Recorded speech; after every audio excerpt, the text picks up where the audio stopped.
রাসূলুল্লাহ সাল্লাল্লাহু আলাইহি ওয়াসাল্লাম জন্মের সময় ফেরেশতাদের সাথে শয়তানের তুমুল ঝগড়া। যেদিন ভোরবেলায় মহানবী সাল্লাল্লাহু আলাইহি ওয়াসাল্লাম জন্ম নেন, সেই দিন বিশ্বের সবগুলো মূর্তি মাটির দিকে নত হয়ে পড়ে। ইরানের রাজার বিশাল প্রাসাদের বারান্দা কেঁপে ওঠে এবং ছাদের 14টি প্রাচীর ধসে পড়ে। বিশ্বের সব সম্রাটের সিংহাসন উল্টে পড়েছিল।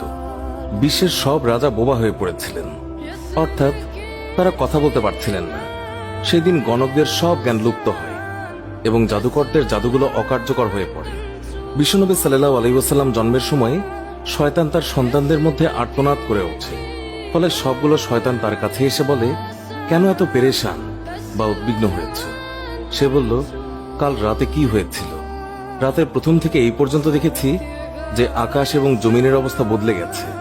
ভূপৃষ্ঠে ঘটে গেছে এক বিরাট ঘটনা। ঈসা আলাইহিসসালাম ঊর্ধ্ব আকাশে চলে যাওয়ার পর আর কখনো এত বড় ঘটনা ঘটেনি। সবাই গিয়ে খোঁজ খবর নাও যে কি ঘটেছে। শয়তানরা চারিদিকে ছড়িয়ে পড়ে এবং ফিরে এসে বলে, কই, কিছুই তো দেখলাম না। বড় শয়তান বা শয়তানের নেতা তখন বলল, এই বিষয়ে খোঁজ খবর নেওয়া আমাদের কাজ। আর তারপর সে পবিত্র মক্কার কাবাঘর সংলগ্ন অঞ্চলে আসলো। সে দেখল যে ফেরেশতারা কাবাঘরের চারিদিকে ঘিরে রেখেছেন। শয়তান সেখানে ঢুকতে চাইলে ফেরেশতারা হুঙ্কার দিলেন। ফলে সে ফিরে আসে এবং চড়ুই পাখির মতো ছোট হয়ে হেরা পর্বতের দিক থেকে সেখানে প্রবেশ করে। জিবরাইল আলাইহিস সালাম বললেন, ওরে অভিশপ্ত, ফিরে যা। সে বলল, হে জিবরাইল, আমার একটা প্রশ্ন আছে, বলতো আজ রাতে কি ঘটেছে? জিবরাইল আলাইহিস সালাম বললেন, সর্বশ্রেষ্ঠ নবী মুহাম্মদুর রাসূলুল্লাহ সাল্লাল্লাহু আলাইহি ওয়াসাল্লাম আজ রাতে জন্ম নিয়েছেন। শয়তান প্রশ্ন করল, তার মধ্যে কি আমার কোনো কর্তৃত্বের অংশ আছে? সে তথা ইবলিস বা শয়তান আবার প্রশ্ন করল, তার উম্মতের মধ্যে কি আমার কোনো অংশ আছে? জিবরাইল আলাইহিস সালাম বললেন, হ্যাঁ। ইবলিস বলল, আমি সন্তুষ্ট হলাম। হযরত হালিমা বর্ণনা করেন, শিশু মুহাম্মদ রাসূলুল্লাহ সাল্লাল্লাহু আলাইহি ওয়াসাল্লামকে আমার গৃহে আনার সাথে সাথেই রহমত বরকত প্রকাশ হতে লাগলো। এত পরিমাণ দুধ নির্গত হলো যে রাসূলুল্লাহ সাল্লাল্লাহু আলাইহি ওয়াসাল্লাম এবং তার দুধ ভাই একান্ত তৃপ্তির সাথে দুধ পান করে ঘুমিয়ে পড়তেন।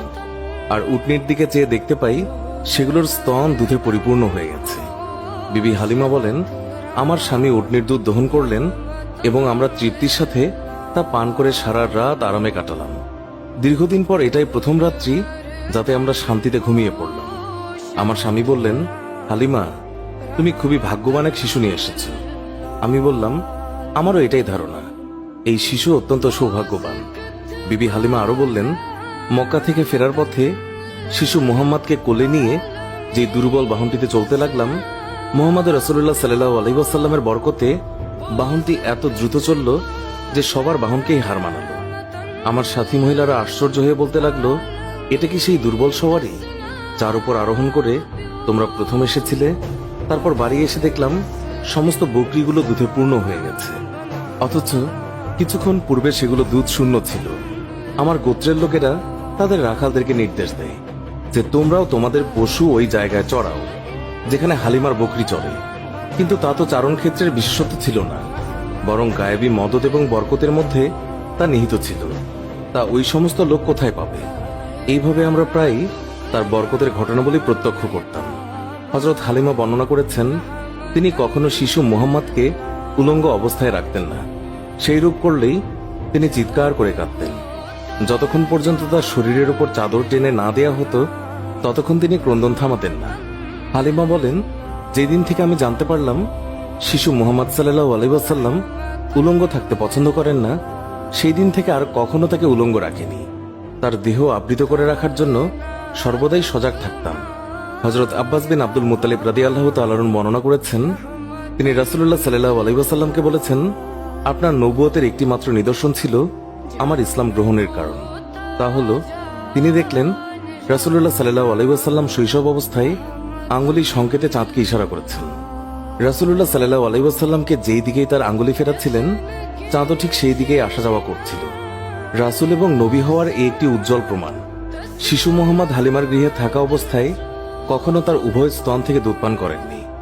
সবসময় তিনি একটি স্তন থেকে দুধ পান করতেন, অপরটি তার দুধ ভাইয়ের জন্য রেখে দিতেন। ন্যায়বোধের এমন চরম দৃষ্টান্ত পৃথিবীতে খুবই বিরল। সত্যি এটা একজন মহামানবের পক্ষেই সম্ভব। শিশু রাসূলুল্লাহ সাল্লাল্লাহু আলাইহি ওয়াসাল্লামের দ্রুত বর্ধনশীল দৈহিক অবস্থাও একটি লক্ষণীয় বিষয়। 2 মাস বয়সের সময় তিনি অন্যান্য শিশুদের সাথে হামাগুড়ি দিয়ে ফিরতে লাগলেন। 3 মাসের সময় দেয়াল